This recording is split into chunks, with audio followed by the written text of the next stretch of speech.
කිංචාපිසෝ කම්මං කරෝති පාපකම් කායේන වාචා උදචේතසාවා අබබ්බෝසෝ තස්ස පටිච්චාදාය අබබ්බතා දිට්ඨ පදස්ස උත්තා ඉදම්පි සංඝේ රතනම් පනීතං ඒතේන සච්චේන සුවන්ති හෝතු.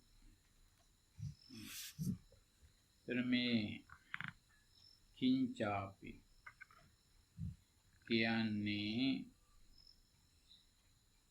කිසියම් කියන එකයි. සෝ කියන්නේ හෙතෙම්. ඒ කියන්නේ දැන් මේ විදිහට කරන කෙනා. ඉතිපිසෝ කියන්නේ. සෝ කියන්නේ හෙතෙම්. කිසියම් පුද්ගලෙක්. මේ ඒ කියන්නේ දැන් මේ මම තමා.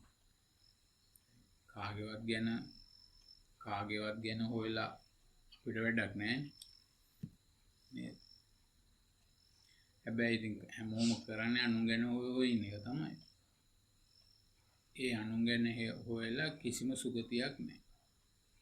මොකද අනුන් කරන හොඳ වැඩයි අනුන් කරන නරක වැඩයි විතරනේ තියෙන්නේ. ඊට වඩා වෙනස් දෙයක් නැහැ. අනුන් කරන හොඳ වලට මේ සතුටු වෙන්නත් පක්ෂ වෙන්නත්, අනුන් කරන නරක වැඩ වලට මේ අසතුටු වෙන්නත්, කේන්ති ගන්නත්, විරුද්ධ වෙන්නත් තමයි තියෙන්නේ. එහෙම කරන පුද්ගලෙක් නෙමෙයි දැන්. මේ කියන කෙනා එයා ගැනයි හොයන්නේ. මම කොහොම කෙනෙක්? මං කොහොම කෙනෙක්? මාත් ඇතුළු මේ සකල ලෝක වාසී සියලුම සත්වයෝ හොයන්නේ සැනසෙල්ල. වෙන එකක් හොයන සතෙක් නැහැ. හැම සතෙක්ටම ඕනේ සැනසෙල්ලේ ඉන්න, සුවපත්ව ඉන්න. ඉතින් ඒ සැනසෙල්ලේ සුවපත්ව සිත නිවාගෙන ඉන්න තමයි මේ හැමෝම උත්සාහ කරන්නේ. මම විතරක් නෙමෙයි මේ කුරා කුඹීටම උත්සාහ කරන්නේ ඒකට. මූදේ පීන ඉන්න මාළු උත්සාහ කරන්නේත් ඒකට. කැලේ දුව පැන ඇවිදින සියලු සත්තු හොයන්නේ සැනසීම. ආසේ පියාඹන කුරුල්ල හොයන්නේ සැනසීම. ඉතින් මේ හැමෝම සියලු සත්තු හොයන්නේ මෙන්න මේ ශාන්තිය. ඔය සැනසෙල්ලට ශාන්තිය කියන්නේ.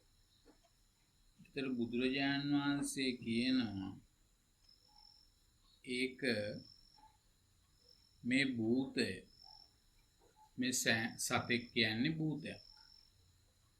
සතෙක් කියන්නේ පඨවි, ආපෝ, තේජෝ, වායෝ කියන ධාතුවේ ප්‍රමාණයයි සතා. ඒවල ප්‍රමාණය ඒ සතා. එතකොට දැන් මගේ ධාතුවේ හැටියට මම මෙහෙම කෙනෙක්. ඔබේ ධාතුවේ හැටියට ඔබ ඔහොම කෙනෙක්. එක වගේ දෙන්නෙක් නෑනේ හොයාගන්න නේද? ඒකනේ ඇඟිලි සලකුණු ගන්න.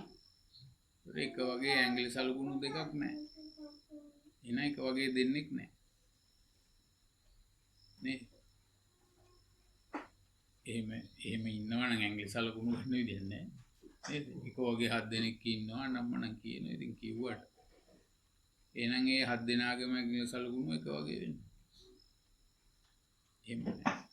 ඒ මොකද එයාගේ ධාතුව එයාගේ පූර්ව කර්ම වලට අනුව දැන් සැකසීලායි තියෙන්නේ. කයි කිව්වේ යානීද භූතානි සමාගතා.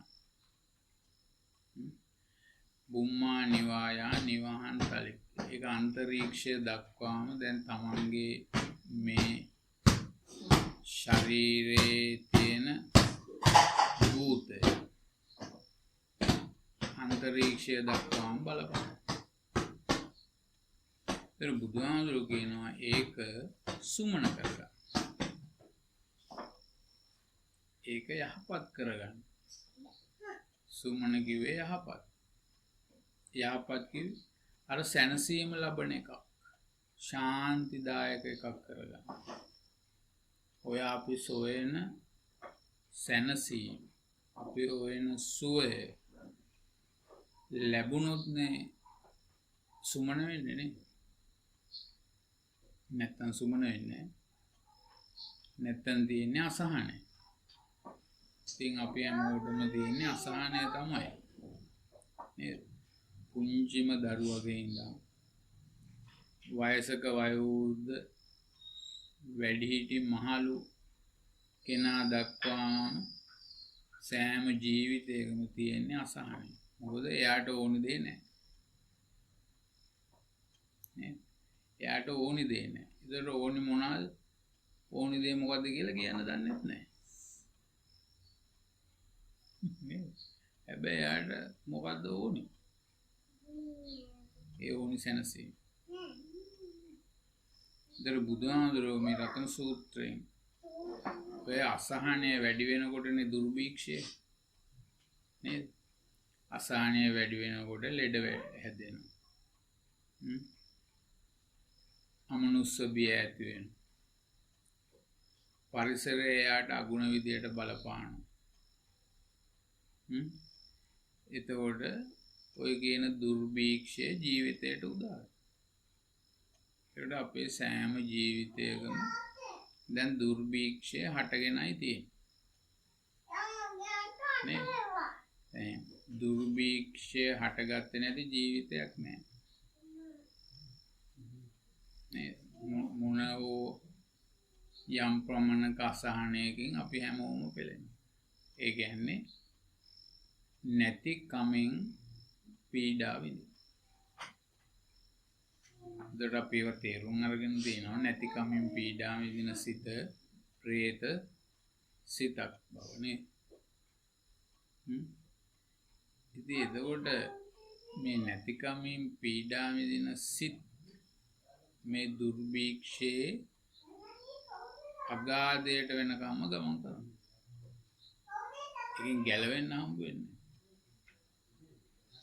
බුදුරජාණන් වහන්සේ මෙතන යෝජනා කරන්නේ අපිට අවවාද කරන්නේ ඔය ලෝභ සිත හරන්ති බලින් තමන් ඔය සැප ලැබෙයි කියලා හිතාගෙන ඉන්න බාහිර නිමිත්ත, බාහිර වස්තුවක් හෝ බාහිර පුද්ගලයෙක් හෝ බාහිර සිද්ධියක්, ඔච්චරයිනේ බාහිරදී නේ. ඒකකින් සැප ලබන්න හිතාගෙන නම් ඉන්නේ. ඒක නවත්තන්න.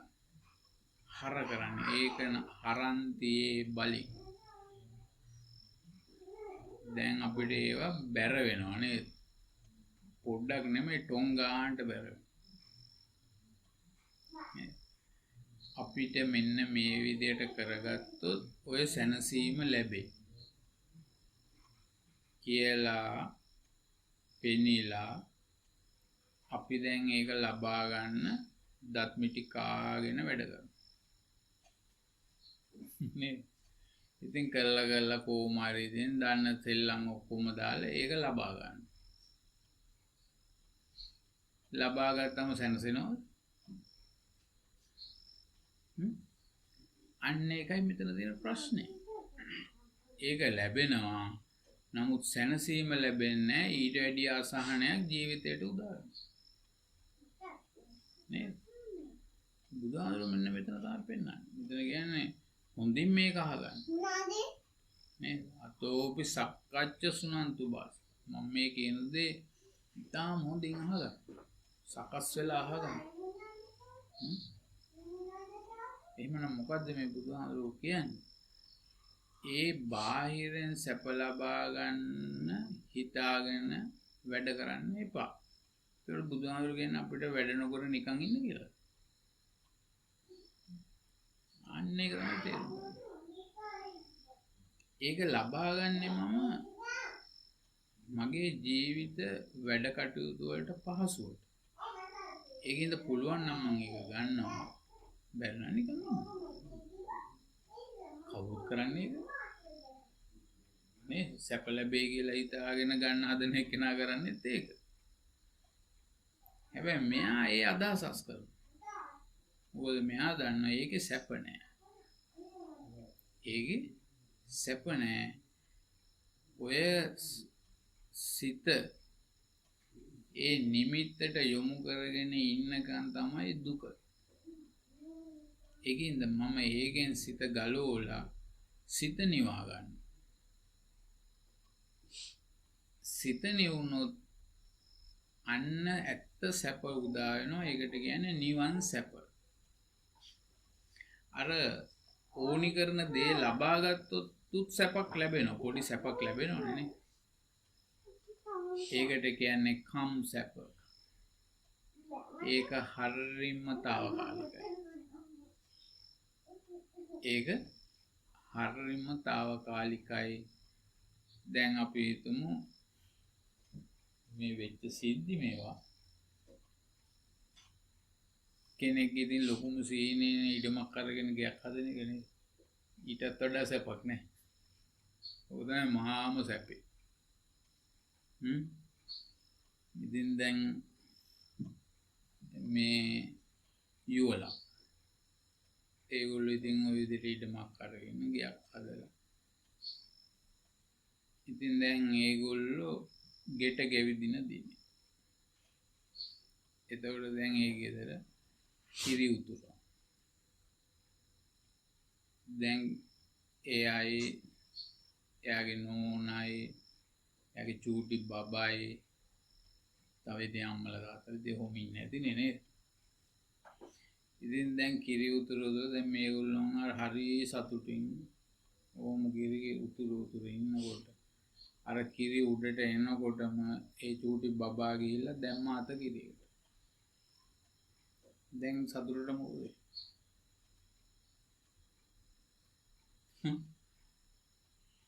හරිම తాවකාලිකයි නේ.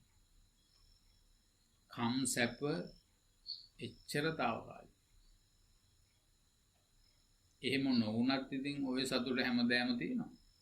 ඒ ගේ ඇතුළෙම දෙන්න ගහ ගන්න පුළුවන් නේ. අර කිරි උතුරු මුට්ටියෙම ගායිද?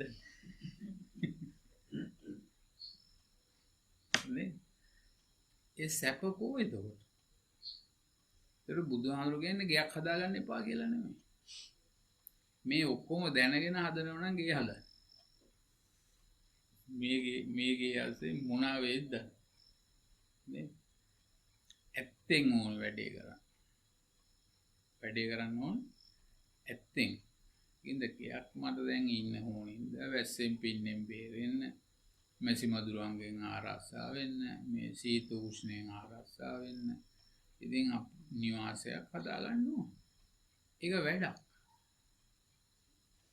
ඒකට එයා ඒ වැඩේ කරන්නේ සිත නිවාගෙන. ඒකට එයා ගේ හදන්න පටන් ගන්නෙත් සැපෙන්. මොන සැපෙන්ද? නිවන් සැපෙන්. ගේ හදන්නෙත් නිවන් සැපෙන්. ගේ හදලා ඉවර වෙන්නෙත් නිවන් සැපෙන්. ඒකට ගේට ගෙවදින්නෙත් නිවන් සැපෙන්. ඒකට ඔය වගේ එකක් වෙයි. කවදාවත්. ඔය මිනිහට මුලින් ඉඳන්ම කිරි උතුරලා තියෙනවා. අයි මේ අලුතෙන් කිරි උතුරවන්න දෙන්නේ නේ. එයාගේ ජීවිතේට කිරි හැමතිස්සෙම උතුර තියෙනවා. ඇයි සිත නිවිල? ඉතින් බාහන කොච්චර වටින දෙයක්ද මේ රතන සූත්‍රයෙන් බුදුහාමුදුරුවෝ ගන්න. නේ? දැන් මේ පරිසරයේ ඊටන් අපිට උගන්වන්නේ වගේ. ඔය කම් සැප හරියන්නේ සිත් නිවාගෙන ඉන්න කියලා කිව්වට කාටවත් තේරෙන්නේ නැහැ. ඒත් අර කලින් වැඩේම තමයි. මොකද ඒක තමයි බුදුහාමුදුරුවෝ කියන්නේ කර්මය කියලා. පුරුදු හැටියට නෙවෙයි. අපිට පුරුද්ද තියෙන්නේම බාහිරෙන් සැප ටිකක් හොයාගන්න. ඒක වැරදි කියලා දන්නෙත් නැහැ, කවුරුත් කියන්නෙත් නැහැ. නේද? පුංචි කාලේ ඉඳන්ම අපිට ඉගවන්නන්නේ එහෙමනේ. පොඩ්ඩක් දුක් විඳින්න සැප ලැබේ. කන්දල් නැග්ගොත් නේ පල්ලමක් හම්බ වෙන්නේ කිය දුක් විඳින්නමයි උගන්වන්නේ. නේද? පුංචි කාලේ ඉඳන්ම උගන්වන්නේ හැබැයි බෞද්ධ තමයි. ගෙදර පුදු පහන තියෙන ඔක්කොම තියෙන. බෞද්ධ තමයි අපි. එමකට උගන්වන්නේ දුක් විඳින්න. නේද? කවුද කිව්වේ? නෑ වා ඔය වැඩේ සැනසille කරගන්න. කොහොම හරි කරන්න හදන්න එපා. හිත නිවාගෙන සූපත් වෙලා කරන්න කියලා දහම් පාසලකවත් ඉගෙනුවා. දහම් පාසල යන්නේ නැදිනේ මේ කවුරුත් හැමෝම නේ. මාත් බීලා තියෙන. මට නම් කවදාකවත් අර තරඟෙටයි මේ තරඟෙටයි යවුවා මිස සිත නිවා ගන්න කියන්නේ. ඉතින් මොකක් හරි මේක මහා විෂ්ණු දිව්‍ය රාජෝත්තමයන් වහන්සේගේ පිහිටෙන්ම තමයි මේ පණිවිඩය අපිට ලැබිලා තියෙන්නේ. අපි කාටවත් ලැබිලා තියෙන්නේ. මොකද්ද පණිවිඩය? ඔය සැපය බාහිරෙන් හොයන්න එපා. ඒක නවත්තන්න. ඒක නවත්තපු ගමන් සිත නෙවෙයි. ඒතර දැන් මේක අහන් හිටියම හරියනවා. නෑ මේක කරලා බලපු ගමන් තමන්ට පේනවා. ඒ බුදුහාර කියන්නේ මගේ ධර්මයේ සාන්දිටිකයි. ස්වකහාතයි. නේද? ඉතින් කරලා බලන්න. එහෙම නැතුව මේක කොච්චර ඇහුවත් හරියන වැඩක් නෙමෙයි. මේක කිව්වා කියලා මට ලැබෙන සුගතිය වුත් නැහැ. මේක අහගෙන හිටිය කියලා ඕගොල්ලන්ට ලැබෙන සුගතිය වුත් ආනිසංසය වුත් පිංගමක් මොකක්වත් නෙමෙයි. හැබැයි මේක අහගෙන කරගත්තොත් ඒක නම් මහත් ඵලයි මහා ආනිසංසයි. මොකද එයාට පේන්න ගන්නවා ඇත්ත නේනම් මේ බුදුහාමුදුරුවෝ කියලා තියෙන්නේ කොච්චර සත්‍යද නේද? අන්න එයා තමයි බුදුන් සරණ යන්නේ. එයාට තමයි ධම් සරණ ලැබෙන්නේ. එයාට තමයි සංඝ සරණ හිමි වෙන්නේ.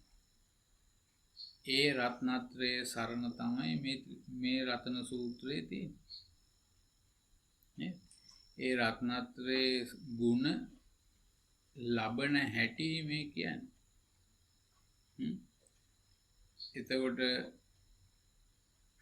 එහෙම කරගෙන ආපු කෙනා දැන් පත් වෙලා තියෙන තත්ත්වය තමයි මේ ගාථාවෙන් කියන්නේ.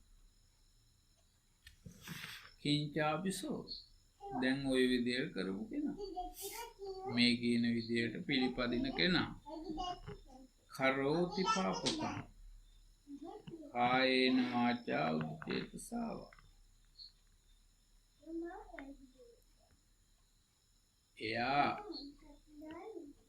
එයාගේ දැන් ওই විදිහට කරගෙන කොටත් එයාට තාම පේනවා මන් ළඟ මෙන්න මේ දේවල් සඳහා පුංචි කැමැති අකමැති තියෙන බව නේ. තාම මට පොඩියට පීඩාවල් තියෙනවා කියලා එයාටයි පේන්නේ. දැන් අපිට නම් එහෙම පේන්නේ නැහැ. අපිට පේන්නේ අපි පවුව. අපි හොඳ දැන් කාගෙන් හරි අහන්න බලන්න. ඕගොල්ලොන්ට දුක් තියෙන මොන අපි මේ පුල් චූන් එකේ ඉන්නේ. නේ? බාන් තා ගෙදර සින්දුත් දාලා තියෙනවා. ඒගොල්ලෝ පුල් චූන් එකේ ඉන්නේ. ඒ මිනිහේ මේ අණ්ඩයි කියන්නේ බුදුහාමුදුරුවෝ ඒක. මට දුක් තියෙනවද කියලාවත් මම දන්නේ නැහැ. ඔළුව පැලෙන්න කැක්කුම ඒ උනට එමිනේ අපිට දැන් කිසි ප්‍රශ්නයක් නැහැ කියන ගම සිද්ධාලෙප ගම අපිට මොකුත් නැහැ. මේ මගේ ළමයි දෙන්නෙක් ඇමරිකාවේ මේමයි අරගයි මේකයි එයාගේ පම්පෝරිය ගහන ගමන් සිද්ධාලෙපත් ගන්න. ඉතින් ඒකයි බුදුහාමුදුරු මේක අනුන්ට උගන්වන්න නෙමෙයි කියන්නේ. මට ඉගෙන ගන්න කියන්නේ. නේ? ඒ දැන් මම අනුන් ගැන කිව්වේ මේක මට තේරුම් ගන්න මිසක් අනුන් ගැන ඉගෙන ගන්න නෙමෙයි. එහෙනම් මම දැනගන්නවා මගේ දැන් පීඩාව මොකක්ද? මගේ දැන් හැකියාව නෙමෙයි පේන්නේ. අන්න එතන අපිට වරදයි. දැන් අපි දැන් ඉන්නවා අපි දැන් ඉතින් මාළු කන්නේත් නැහැ. අපි දැන් කැමති අකමැතිත් අඩු කරගන්න පුළුවන්. අපිට දැන් ඔළුව රිදෙන්නෙත් නැහැ. අනම්මනම් කියලා දැන් අපිට පේන්නේ මොකද? අපේ හැකියාව. මේ එතන තමයි ලෙඩේ. දැන් මේ කියන තැනට ආපු කෙනාට ඒක නෙමෙයි. පුළුවන්කම නෙමෙයි පේන්නේ. බැරිකම. මට තාම පීඩාව සුළුවෙන් හරි තියෙනවා. ඒ මොකද? මට තාම මෙන්න මේ දේවල්ට ප්‍රියභාවය තියෙනවා. දැන් කිංචාපිසෝ කම්මං කරෝති පාපව. මේ ගානට සුද්ධ කරපු කෙනාට හොඳට අපිරිසිදුකම පේ. කාගේද? එයාගේ. නේද? ඒ කියන්නේ බුදුහාමුදුරුවෝ කියන්නේ මට තාම උපදිශේෂයක්. තාම මට ශේෂයක් පිළිදව තියෙනවා කියලායි බුදුහාමුදුරුවෝ කියන්නේ. අපි කියන්නේ අපිට පුළුවන් කියලා. නේ? එතකොට ඒ ටිකත් අස් කරපු දාට තමයි පිරිනමන පාන. දැන් බුදුරජාණන් වහන්සේට කැමැත්තක් තියෙන්න එපැයි කවුද අඟුලිමාල ගාවට ගිහිල්ලා මේ ධර්මය දේශනා කරා. ඒක කැමැත්තක් නෙමෙයි. ඒක අපිට දෝෂයක් නෙමෙයි. ඒකට තමයි අපි කියන්නේ මහා කරුණාව කියලා. කියන්නේ උන්වහන්සේගේ පීඩාව අපිට ඒක මහා කරුණාව. නේ? ඒකින්ද අපිට ඒකට පව කියලා කියන්න බෑ. අපිට කියන්න බෑ අපි මොන මේ ඉතින් හිකනල්ලුද එහෙම කියන්නේ. ඒ උන්වහන්සේගේ தත්වයට අපිට මුත් කියන්න බෑ. නමුත් අපි මෙතන තේරුම් ගන්න ඕනේ නේද අපි ඒක කතා කරන්නේ. තේරුණානේ? ඒ වෙච්චරක් කතා කරන්න හොඳ නැති දේවල්. උන්වහන්සේ හැබැයි ප්‍රකාශ කළා දෙනවා මං ඉන්නේ උපුද්දේශ පරිනිර්වාණය. මේ ඒ කියන්නේ තාම ශේෂයක් උපදී තියෙන. අපිට වගේ ඒව නෙමෙයි.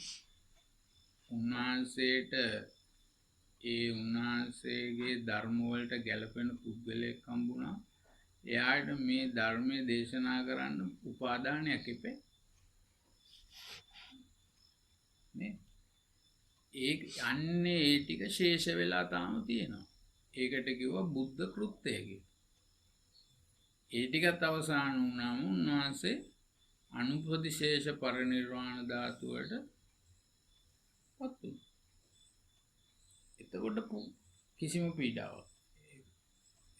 එතන සියල්ල හොසි. එතකොට දැන් අපි මේ කියන්නේ ඒක ඒතන නෙමෙයි. ඉතින් තම තමන්ට පුළුවන් දැන් තම තමන්ටත් පේනවනේ මට මෙච්චරක් පුළුවන් කියලා නේ. ඒකට රැවටෙන්න එපා කියලා කියනවා. මොකද එච්චරක් පුළුවන් වෙච්ච බුදුහාමුදුරුවෝ පුළුවන් කියලා කිව්වේ නෑ. එහෙනම් ඉතින් අපිට පුළුවන් වෙන්නේ කොහොමදනේ? අපිට තාම කොච්චර වෙන කැමැති අකමැති උපදිනවා. නේ? ධර්මය කියන්න ඕනේ කියන කැමැත්ත විතර නෙමෙයි උපදින්නේ. ඒක උපදින්නේ ඉඳලා හිටලා. කියන උන්වහන්සේගේ උපදේශය අපිට කලාතුරකින් තමයි උපදින්නේ. මේ අන්න ඒකයි. ඒකෙන් දැන් තේරෙන්නේ නැද්ද? කායේන වාචා උද්දේශසා. එතකොට යාගේ කය වචනය නිසා උදා වෙන චෛතසික සිතිවිලි ක්‍රියාවේ හැටියට තමයි වචනවල හැටියට තමයි සිතිවිලි. ඒක තේරෙනවනේ නේ? හ්ම් දැන් කවදාකවත් බිත්තර ආප්ප දැකපු නැති කෙනෙක්ට බිත්තර ආප්ප කන්න හිතේ. ඒකින්ද හිතලා වැඩ කරන්නද? නේ? දැන් එයා දන්නේ නැහනේ. එයාගේ ඒක හැබැයි කාය හැටි. දැන් මේ දනගගා බඩගගා ඉන්න පුංචි දරුවෙට කවුරුත් උගන්නලා නැහනේ. මේ ජරාව ගන්න. නේ? හැබැයි හැම ළමයි මෙහෙම කන්නේ නැහැ. නේ? එහෙම නැති ළමයිනුත් ඉන්නවා. සමහර ළමයි ඉන්නවා හැකරැල්ලොත් කනවා කැරපොත්තු අහුවෙච්ච ගමන් සතෙක්ව කනවා. ඒ තමයි කාය. එයාගේ කාය එයාට එහෙම වචන කියන ඕක කන්න ඕක කන්න. අපෙත් එහෙම තියෙනවා නේද? අපේ ඇතුළ අපිට කතා කරනවා නේද? මේ තැන් හොඳට දැක ගන්න. දැන් අපි තුන් මේ ළමයි ටියුෂන් එක. ඒතර යනකොට අහම්බෙන් දවසක සර්ට මොකක් හරි වෙලා හරි මොන හරි ඒක නිසා අද පන්ති නෑ. ඒතර එයාගේ ඇතුලෙන් මොනවා කියයි? අද නියම දවස්. අපි අම්මචන් ගඟේ නා. ඒතරට එයා ඒක අනිත් එක්කෙනාට කියන්න කලින් එයාගේ ඇතුලෙන් කියන්නේ. නේද? ඒතර හැමෝටම මේක කියන්නේ.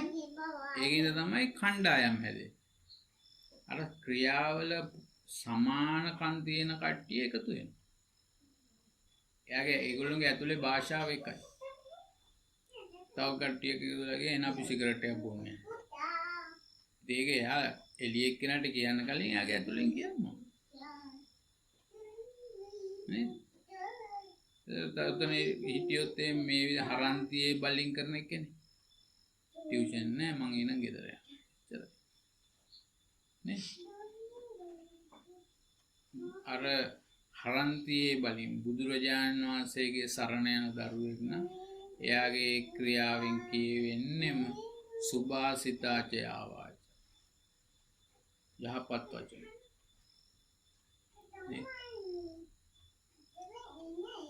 මේ කියන්නෙත් ඒකයි. කායේන වාච. ඒ දෙකෙන් තමයි යාගේ සිත උදා කරලා දෙන්නේ. මං ගෙදර යනවා. අද සර් නෑ මං ගෙදර යනවා. එහෙම දරුවෙක් හොයාගන්නවත් මං හිතන්නේ අමාරුයි නේ. දාම් පාසලකින්වත් බෑ. දාම් පාසලකින්වත් ඔහොම ළමෙක් හොයන්න බෑ මොකද? එහෙම කියලා දෙන්නේ නැහැ ළමයි. නේ? සැප හොයන්න මොන පුපන්න. ඉතින් බලන්න අද එනං සැපක් ගන්න. නේ? පිච්චර් එකක් බලන්න යනවා. කොහේ මොනවා කරයිද කියන්නවත් බැරි ඒවනේ කරන්නේ නේ. ඔය පත්තරවල වැටෙන්නේ ඕනද? නේද? මෙයාට එහෙම නැහැ. මෙයාගෙන් එන්නෙම ඉතාම යහපත් එක. පන්ති නැහැ. මං යනවා ගෙදර. ඒතර ඉන්න ඔක්කොම යාළුවෝ මොකද එයාට විල අපෝ පෙන්දයක්. මේ ආකාරන කිසිම කමකට නැති මෙලෝ රාග නැති අනේ හැලපය. ඉතින් මේ හැලපය කියන්නේ කාටද? මේ බුදුහාමුදුරුවෝ කියන විදිහට ඉන්න කෙනාට. මේක බෞද්ධ රටක්ද? මම නම් දන්නේ නැහැ බෞද්ධ රටක්ද මොකද්ද කියලා. මේම කෙනෙක් වාගන්න. මෙහෙම කරන කෙනෙක් හිටියොත් එයාට වේලු කරන කට්ටිය න ඉන්නවනේ. එහෙමනේ. දැන් මේම කරනකොට ඉතින් එහෙම තමයි. මේගොල්ලෝ මේ මොකද්ද මන් දන්නේ නැහැ බණයක් ලොකු කරගෙන පිස්සු කියලා බණේ නේ. එහෙම වෙනවනේ. ඒකයි. ඒකින්ද දකින්න ඕනේ මේවා අපි කරන්න ඕනේ බොහෝම හොරෙන්. මේ අනුන්ට කියන්න නෙමෙයිනේ මං ගුණවත් වෙන්නේ.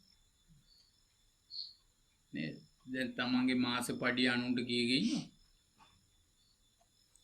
මට මේ පඩිය හම්බුණා අද පඩිය හම්බුණා. කීගේ ඉන්නේ? එහෙනම් මේ ධර්ම සාකච්ඡාත් කියන්නේ නැහැ. මේක ධනෙ. මේ තමයි ආර්ය ධනෙ. නේද? වෙනද වගේ පඩි නෑ වගේ ඉන්නවා.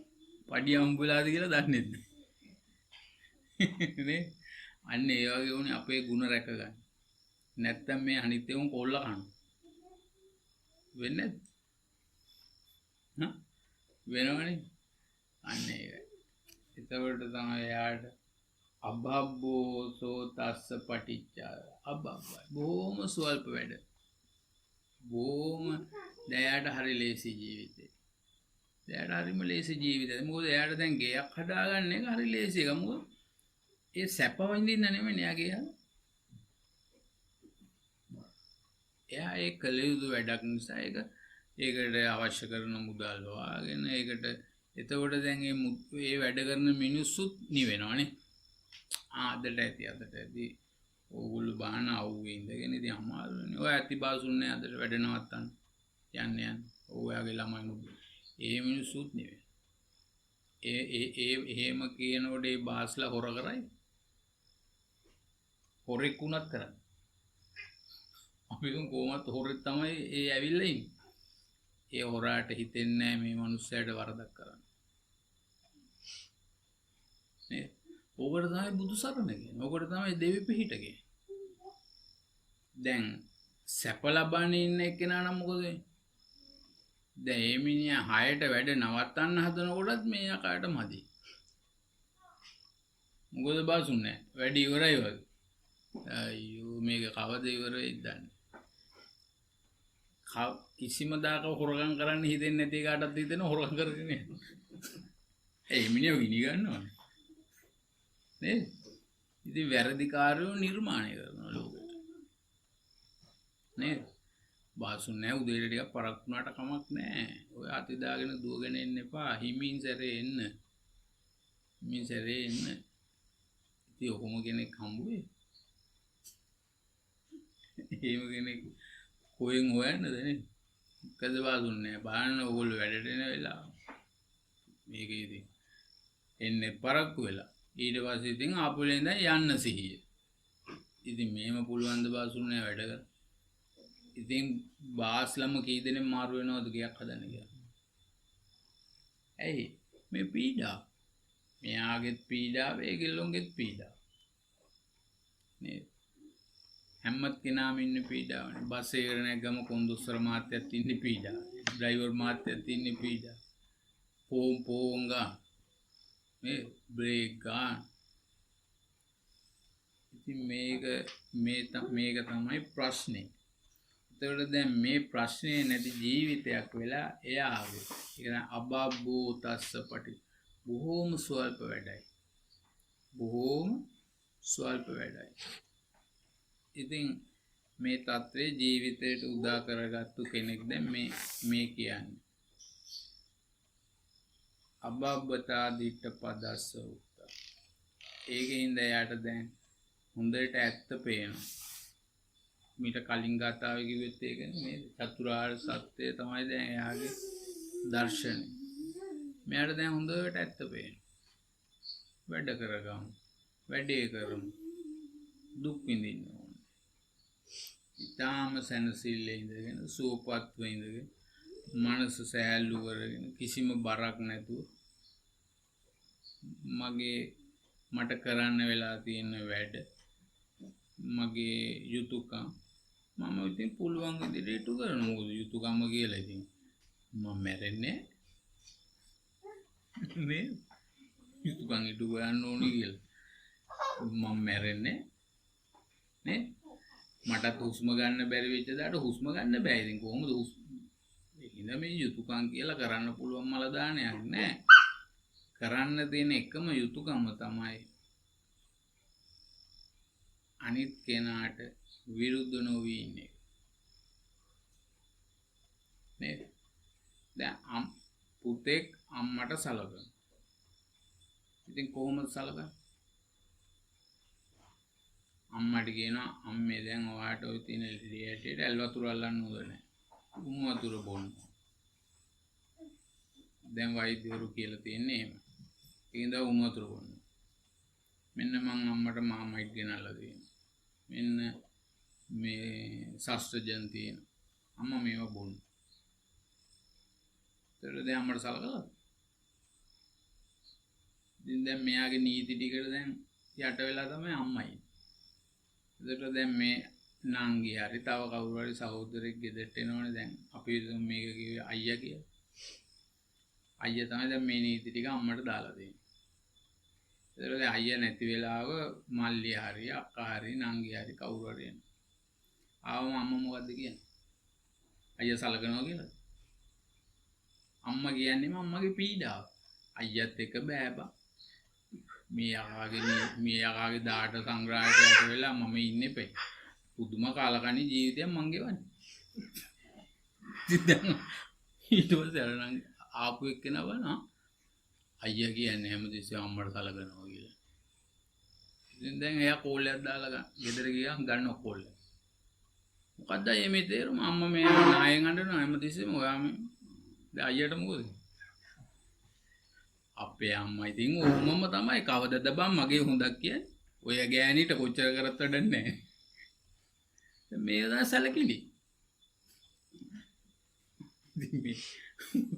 පුළුවන් නෑ අබබ්බ වෙන්න ඕන. නේ අම්මේ දොස්තර නම් කිව්වේ උණු වතුර බොන්න කියලා. එහෙම බිව්වොත් අම්මට හොඳයිනේ. ඕනනම් අම්මා ඉතින් ඔය ඇල්ලතුරු ටික බොන්න. හැබැයි ඉතින් මේ උණු වතුර බොන්න. මධ්‍යස්ථ වෙන්න ඕනේ. එතකොට අම්මව නිවෙනවා. කෙනෙක්ව නිවන්න පුළුවන් විරුද්ධ නොවීමෙන් පමණමයි. ඉතින් කවුද ඒක සලකනවා කියලා කරන්නේ විරුද්ධ වෙන එක? සලකනවා කියලා කරන්නේ. ඇයි මං හදාගත්තු කොටුවට එයාව ගන්නවද? ඉතින් පුළුවන්. ඉතින් අම්මා කැමති විදියට ඉන්න මේක අම්මගේනේ. මේ අම්මගේ ගේ. අම්මා හිතන්නේ මේක අම්මගේ ගේ.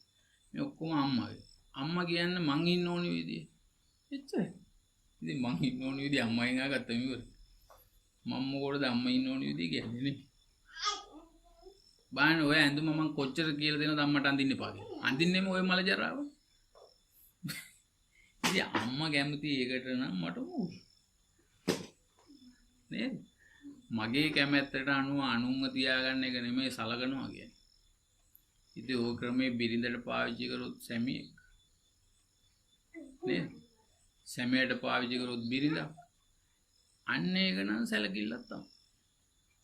නමුත් එහෙම බෑනේ නේද? එයා ඉන්න ඕනේ මං ඕනේ. මං බලන නාට්‍යය එයත් බලන්න ඕනේ.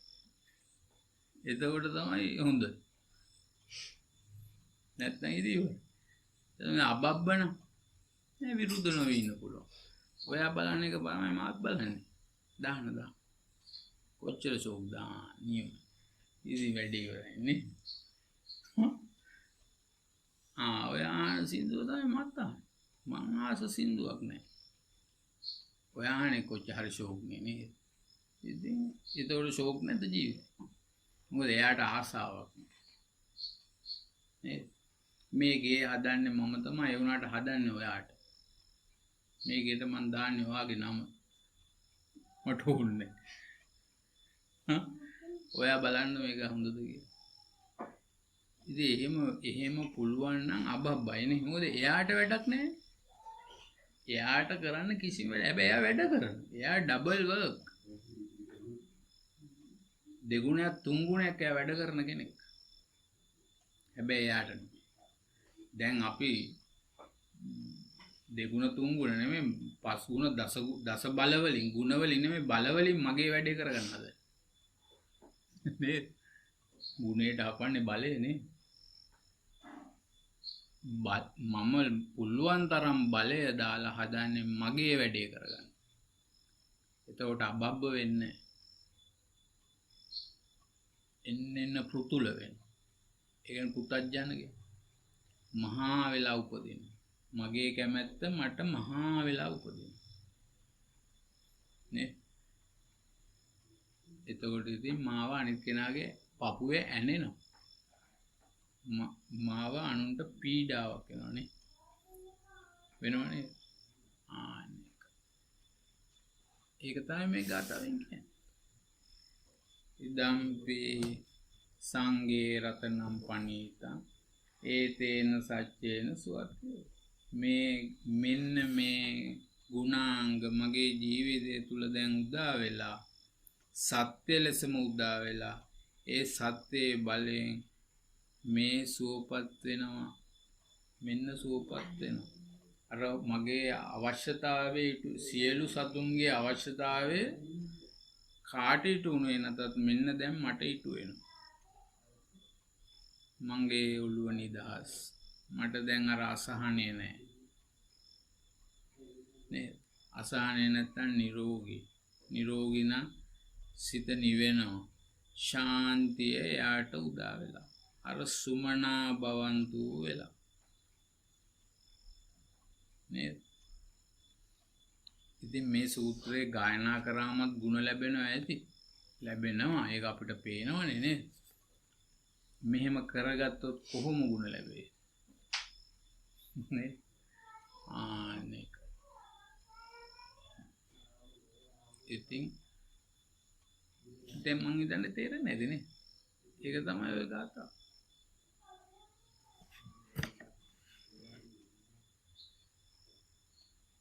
ඉතින් ඇතිනේ ඊළඟ දවසේ ඊළඟ එක හිමීට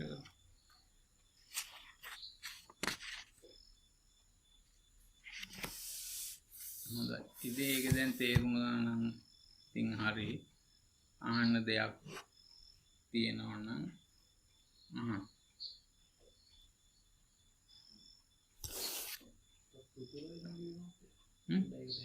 මොකද පෘතුල වෙනවා කියන්නේ මේ පෘතුල මහා වෙන විශාල වෙන පෘතු ජන කියන්නේ විශාල වෙන ඒ කියන්නේ දැන් බාහිරෙන් සැප ලබා ගන්න හිතුනම ඒ අදහස එන්න මහ වෙනවනේ එතකොට යාට ඒකෙන් ගැලවෙන්න බැරුව යනවා ඒකට තියලා බන්ධන වෙන වැඩක් බැරුව යනවා පෘතුජන කියන්නේ ඒකට ඔය පොතුජනයි කියන්නේ පෘතුලව ජනනය පෘතුලව ජනනය ඒකමයි කන්න ගියත් ඒක නිදා ගන්න ගියත් ඒක වෙන එකක් බැරුව යනවා අබබ්බ කියන්නේ ඒක එහෙම නෙවෙයි නෑ එයා දන්නෙත් නෑ ඒක එයා කරනවා නේ එහෙම මහා වුණාම කරන්න බෑ හරි අමාරුයි නේ එහෙම ඉතින් තමන්ගෙන් බලා ගන්න මහා වුණ එකක් නවත්තන්න බෑනේ නෑ මහා වුණ එකක් නවත්තන්න පුළුවන් එහෙම බැර නේද තේරුමක් නෑ දැන් අඟුලිමාල කියන්නේ කෙනා කොහොම මහ වෙලා හිටපුවේ නැවැත්තු ටක් ගාලා නවත්තන්න කොච්චර ලයිට් එක ලොකු වුණත් නිවන්න පුළුවන් ඒද හරි තැන දැක ගන්න ස්විච් එක නිවන්න ලයිට් එක පොලේ ගාලා හරියන්නේ නැහැ ඒක කරන්ට් බද නේ ආසාව හරවන්න මේ ලෝකෙන් ඔය ලබන්න හදන සැපය ඒක ඇත්තටම දකින්න ලබන්න පුළුවන්ද කියලා පුළුවන් නම් ලැබුවට කමන්නේ අපි මේ හදන්නේ ඒක බාහිරින් සැපක් ලබන්නනේ අද ඉතින් මේ ජීවිත අත්දැකීම් වලින් බලන්න උපන්දා ඉඳන් මේ වෙනකන් මං සැප ලබන්න හිතාගෙන කරපු ඒවා මට සැප දුන්නද කියලා බලන්න තමන්ගේ අත්දැකීම් බලන්න විමසන්න හොඳට විමසුවම පේනවා ඇත්තනේ නම් මොකද්ද මට දීපු සැපේ මාව නිකන් රූකඩයක් කරලා වහල්ලෙක් කරලා දුක් විඳවලා නේ හරි මං අද ඉඳනුත් වැඩ කරන්න මොකද මැරෙනකම් වැඩ කරන්න කැලේ ගියත් වැඩ කරන්න මේ ඔක්කොම දමල ගාලා අපි හිතමු කැලේ ගියා කියලා ඉතින් නිකන් ඉන්න පුළුවන්ද මේ අපතේ එක්ක බෑ මූණකට හොදන්න වෙනවා දත් මදින්න වෙනවා වැසිකිලි යන්න වෙනවා බත් මොනාරි හොයාගෙන කන්න වෙනවා ඉතින් නිකන් ඉන්නම් නේ ඇඳුමක් අඳින්න වෙනවා ඒ ඇඳුම් හොදන්න වෙනවා ඒවා වැලක දාන්න වෙනවා ඒකට වැලක් ගැට ගහන්න වෙනවා අවුවයි වයින්නවා එතකොට ඔළුව ටිකක් බේර ගන්න මොකක් හරි කොලාතු හරි අටවල පැලක් හදා ගන්න වෙනවා ඒ කොහොමද නිකන් කවදාකවත් නිකන් ඉන්නේ බෑනේ. ඉතින් ඊට පස්සේ එතනට වෙලා නිකන් ඉන්නේ බඩගිනි. ආල් ටිකක් හොයාගන්න, අල ගෙඩියක් හරි හොයාගන්න, නෙළුම් අලයක් හරි ගුල්ල ගන්න. ඉතින් ඒ ගින්දර ටිකක් පත්තු කරලා ඒක තඹ ගන්න. ඕන නිකන්. ඒ ආසෙදී මොකක් හරි අසනීපයක් හැදුණා. කැලේ ගිහලා හරි යන්න ඉස්පිරිතාලයක් වගේ දුවන්න. කැලේටලා ඉන්නේ. නේ? ඔය ආරණ්‍ය වල ඉන්න හඳුරෝ උන් තරම් ඉස්පිරිතාලේ ඇවිත් භික්ෂු වාට්ටු. ඒකින්ද මේකේ මේ ඇත්ත තේරුම් ගන්නයි ඉතින්.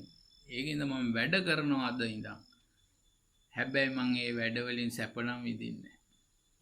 දෙන්න ඇව්වත් ඕනේ නැහැ. සැප ටිකක් දෙන්න ඕනේ නැහැ. වැඩේ කරන්නම් එච්චරයි. සැප ගන්න ඕනේ නැහැ. මම සැප ලබන්නේ මගේ සිත නිවාගේ. ඒක කාටවත් ඒකට අත තියන්න බෑ. මොකද ඒක ස්වයංනේ. ඒක ස්වකීය එකක්. අර සැපේ ඉතින් එයා හොල්ලපු ගමන් මගේ සැපෙත් හිල්ලෙන්නේ. නේ? ගේලුනුත් ඒ භූමිකම්පාව කියන්නේ ඉවරට ඉවරයි ජීවිතේ මේ. අකෝ මම දුක් විඳලා ඒකට යට වෙලා මම මලා නම් හොඳයි කියලා හිතේ. නේ? ඒක ඉතින් අපි දන්නේ ආදෙන ගෙවල් කඩන් වැටෙන්න පුළුවන්, ගහගෙන යන්න පුළුවන්. ඒ මොක වුණත් මම ඉන්නේ සැනසෙල්ලේ. තව ගයක් පුළුවන් නම් අදන්න. නේද? බැරි. එච්චරයි. ඉතින් වැඩ නොකර ඉන්න නෙවෙයි බුදුහාමුදුරුවෝ කියන්නේ දුක් නොවිඳි. තේරුණා නේද? ඔය කියන පොයින්ට් එක හොඳට තේරුම් ගන්න. තේරුම් ගත්තොත් ජීවිතය ඒකෝදි භාවයට එනවා. ඒ කියන්නේ නිවිලම තියෙන්න ගන්න. අපි එහෙම නෑනේ අපේ ටීවී එක channel මාරු වෙනවා වගේ මගේ ජීවිතේ මාරු වෙනවනේ. හිටපු ගා hina වෙන එක, හිටපු ගා අඬන එක, හිටපු ගා ඔරෝණ එක, හිටපු ගා යකෙක් වගේ එක, හිටපු ගා බඩු පොලේ ගාන එක, හිටපු ගා බඩු පියදෙන එක. නේ? හිටපු ගා බඩු පියදෙන අත ගාන එක, හිටපු ගා බඩු පොලේ ගාන එක. ඉතින් මේක මාර channel මාරු ඉල්ලන්නේ මේක නේද? දැන් ටීවී එකේ තියෙන 100 ගානයි 200 ගාන. මේකේ තියෙන channel හොයාගන්න අසංකේය channel. නේද? ඒක තමයි සංකාර කියන්නේ.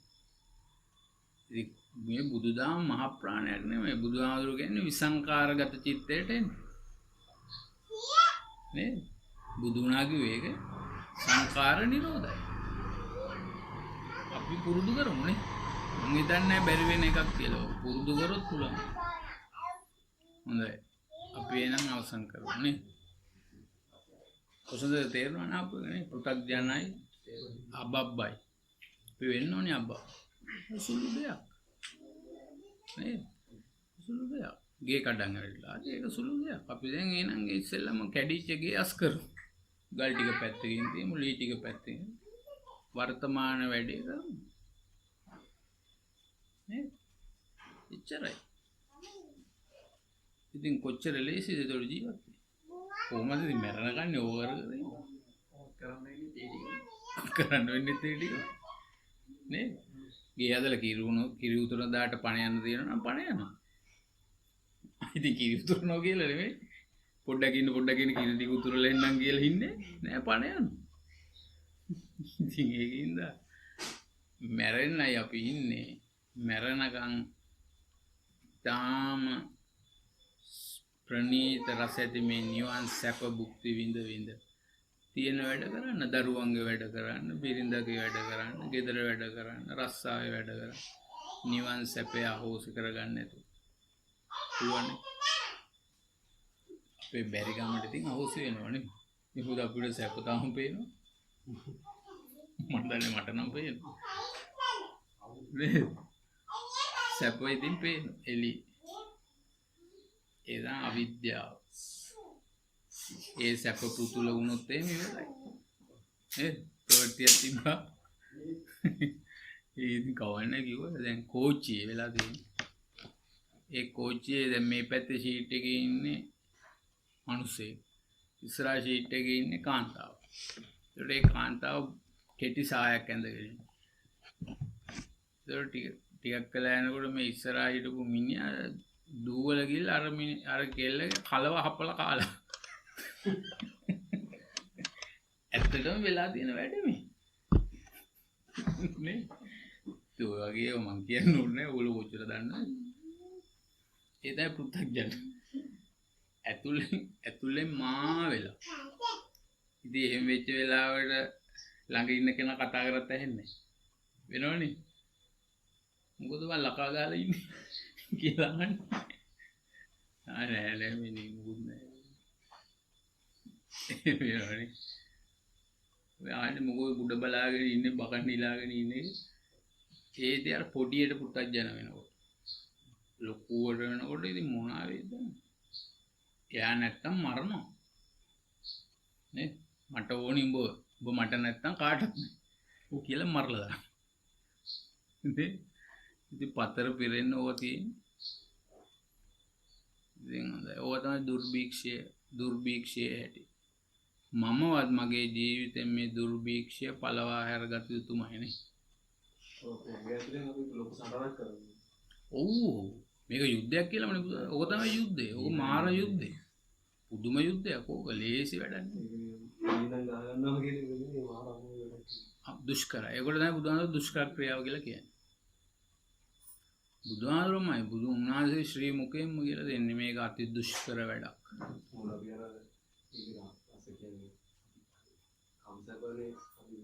විඳලා තියෙන්නේ. දැන් අපි ඇඟ පුරුදු වෙලා තින්නේත් ඒකට. පුරුදු වෙලා තියෙන්නේ රස රස අතරින් අපි ඇතුලේ ඒක පේනකොට අපි ඒකත් එක්ක සමහර අන්න ඒකට සත්‍යය තියෙනවා. බාහු සත්‍යංච සිප්පංච. බොහෝ සත්‍ය ශිල්ප තියෙනවා. නැත්නම් යුද්ධෙන් පරදින්න. ඒ කියන්නේ ඔය කතාවල හැමදාම තියෙන්නේ දේව සේනාවනේ පරදින්නේ නේ. අසුර සේනාව තමයි දිනන්නේ. මාතුලි කරත්තේ දාලා දිව්වලු ඒ යුද්ධේ පරදිනකොට. නේ? ඒ කතාවෙත් ඒ කියන්නේ ඒකයි මේ දෙවිවරු දිනන අවස්ථා බොහෝම අඩුයි. අසුරයෝ තමයි ප්‍රබල. ඇත්ත නේද? දැන් මිනිහෙක්ට හිතෙනවා මම සිගරට් එක බොන්න ඕනේ නැහැ. ඒ මිනිහටත් හිතෙනවා ඒ උනාට බොනවනේ. ඇයි එයාගේ ඇතුළේ ඉන්න අසුරයෝ තමයි දිනන්නේ. දෙවිවරු ටිකකුත් ඉන්නවා. ඒ දෙවිවරු ටික තමයි කියන්නේ බොන්න එපා කියලා. කිව්වට හරියන්නේ නැහැ. ප්‍රබලයෝ දිනනවා. මේ හැම කෙනෙක්ම දන්නවා මං කරන්නේ වැරදක් කියලා. ආයි මේ අලුතෙන් උගන්නන්න ඕනේ. හැබැයි ආගේ අසුරයෝ ටික ඒක සටනක් තමයි. කොහොම හරි මම දෙවිවරු වැඩි කරන්න ඕනේ. දේව සේනාව ප්‍රබල කරන්න. එතකොට අසුරයෝ කැලේ. නේ? ඒක තමයි බුදුහාමුදුරුවෝ කරේ. දේවාසුර සංග්‍රාමෝ සමූපබුල්ලෝ අහෝසි.